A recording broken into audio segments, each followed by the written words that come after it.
Behind the most famous smile on earth hides a second face. Not a legend, not a metaphor, a real painted woman. She's been hiding under there for 500 years. Millions walk past her every year and see nothing. Then one engineer aimed a machine at her that no museum had ever allowed. He fired 13 kinds of light through her skin, and the light came back carrying ghosts. Ghosts Leonardo da Vinci painted over and took to his grave. This is what is really buried under the Mona Lisa. Start at the Louvre today. Up to 30,000 people a day come for one small painting. Most get 15 seconds in front of her. One photo, then move along. She lives behind thick protective glass in a sealed climate-controlled case. Because people keep attacking her. She has been hit with acid. A thrown rock, a teacup, a slice of cake smeared across the glass. She survives everything, still smiling. In 1911, a museum workman lifted her off the wall and simply walked home. For 2 years, the empty wall drew bigger crowds than the painting ever had. When she came back immortal. Today she receives fan mail, poems, flowers, marriage proposals. We treat a poplar plank like a living queen. Her panel has a crack running down from the top edge. Censors watch her humidity like a patient in intensive care. In 1962, she was given the highest valuation ever placed on a painting. And here is her strangest trick. Her smile flickers. Stare straight at her mouth. The smile fades. Glance at her eyes, and it returns at the edge of your vision. Scientists say Leonardo painted that smile into your peripheral vision. On purpose. And still, almost nothing about her is what you think. Look at her face. She has no eyebrows. No eyelashes either. Not one painted hair around those famous eyes. Remember that. It will matter later. There is no signature anywhere on her. No date. No name. No letter from Leonardo ever mentions her. Not once. The man who ordered her never got her. The woman who sat for her never saw her finished. And the painter kept her secretly for the rest of his life. To understand why, we have to go back to Florence. Florence, 1503, the richest small city on earth. Wool and silk built it. Banking made it dangerous. Public art is how the rich keep score. This year, the whole city is arguing about one statue. A young sculptor named Michelangelo has just unveiled his David. Florence forms a committee to decide where to put it. One committee member is a 51-year-old artist with a silver beard. Leonardo da Vinci, the most famous, unreliable genius in Italy. His resume is glorious and unfinished. A giant bronze horse for Milan, never cast. A vast battle mural for Florence, started then abandoned. He has just spent a year mapping fortresses for a warlord. Now he is home, brilliant, restless, and short on money. Enter a silk merchant with a proposal. Francesco del Giocondo, rich, ambitious, newly moved into a bigger house. He wants a portrait of his wife for the new walls. Her name is Lisa Gerardini. Married to Francesco at 15. She was not his first wife. By 1503, she is 24 and has just survived something enormous. She has buried one child and just delivered another son. The portrait may be a celebration, a survival trophy in oil. Leonardo says yes. He needs the fee. October 1503. A city clerk scribbles a note in a book margin. Leonardo da Vinci is working on a portrait of Lisa del Giocondo. 500 years later, a researcher will find that margin note and gasp. It is the only hard proof of how she began. So, a merchant's wife, a standard job, a fixed fee. Nothing about this should have become the most famous painting alive. Lisa comes to sit. Leonardo prepares the room like a stage. He hires musicians to play while he works. Jesters, too, to keep the sadness out her face. He is not decorating a wall. He is studying a human being. He has spent years cutting open corpses to learn what a smile is. He knows lips are pulled by muscles nobody fully controls. So he chases the expression between expressions.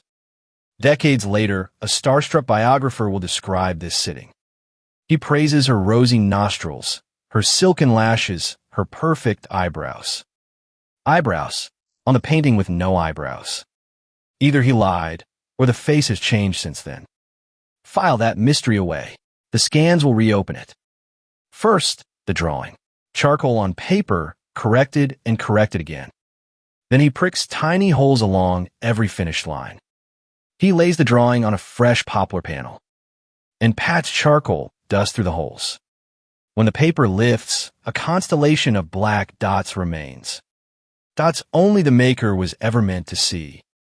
Hold on to those dots. In 2020, they testify. Now the paint. And here Leonardo leaves every rival behind. No hard lines anywhere. He builds shadow like smoke. The technique will be named sfumato. Smoked. Glaze over glaze, each layer thinner than morning mist. Some passages so fine that no brushstroke explains them. He presses some layers into place with his bare fingertips. 500 years later, his fingerprints are still in her skin. Weeks become months. The merchant expects his portrait. Months become years. Leonardo will not hand her over. He tells patrons it is unfinished. He tells himself something else. In 1506, Leonardo leaves Florence for Milan. The unfinished Lisa travels with him.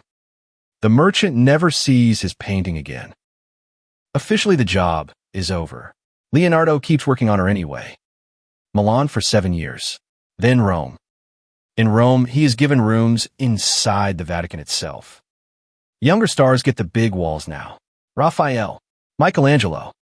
Leonardo, in his 60s, dissects corpses and studies light, and keeps returning to one small panel. Visitors whisper about a portrait he refuses to release. October 1517. A cardinal's secretary visits the old master in France.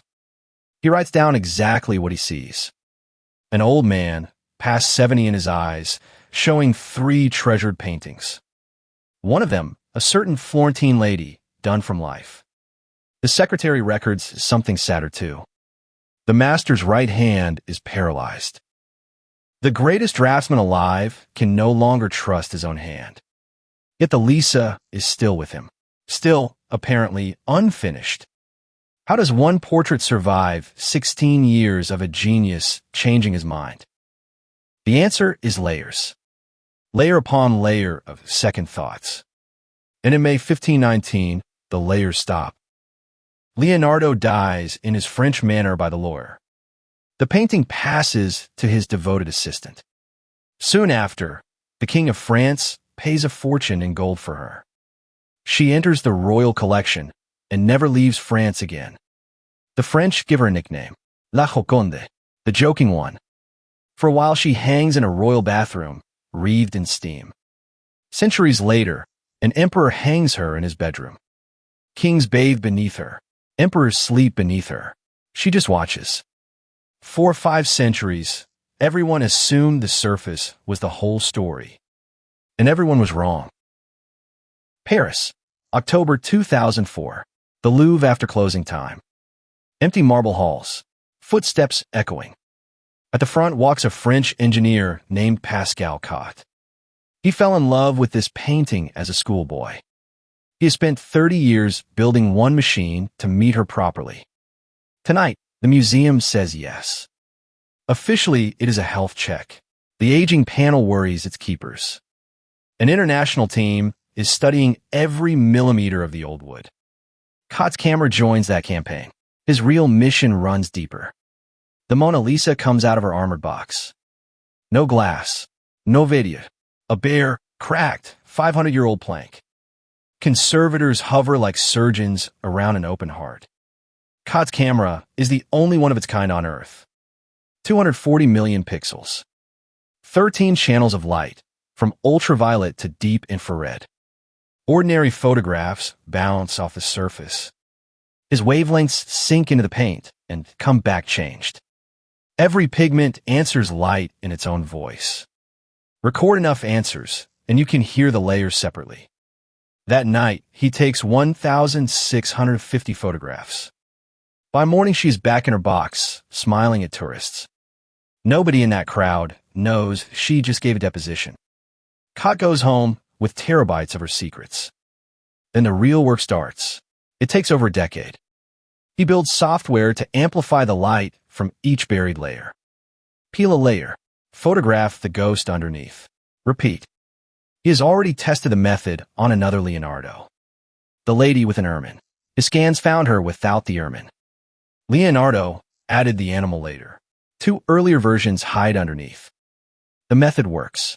Now for the queen. In December 2015, Pascal Kot goes public. There's another woman under the Mona Lisa. Here is what the light says. Beneath the surface, the scans trace an earlier, different portrait. Her head is bigger. Her nose is longer. Her gaze points somewhere else. She looks off to the side, not at you. And her mouth is different. The woman underneath is not smiling. Read that again. The most famous smile on Earth was added later. The scans also find jewelry no visitor has ever seen. A dozen hairpins. Traces of a pearl-studded headdress. The woman on the surface wears a simple dark veil. The woman underneath dressed for a different life. The scans even settle an old rumor. The missing columns. For centuries, people swore the panel was cut down at the sides. False. The wood was never trimmed. She was always this size. There's more. A blanket at her knees became a gauze veil. That gauze veil matters. In Florence, new mothers wore exactly that garment. A garnello. And Lisa had just given her husband a son. A quiet clue, hiding in plain sight for 5 centuries. Then Kot aims at the brow line. Remember the missing eyebrows. The scans find the ghost of one single painted eyebrow hair. She had eyebrows once. Some restorer, centuries ago, probably scrubbed them off her face. One careless cleaning gave the world its strangest beauty standard. So the starstruck biographer told the truth after all.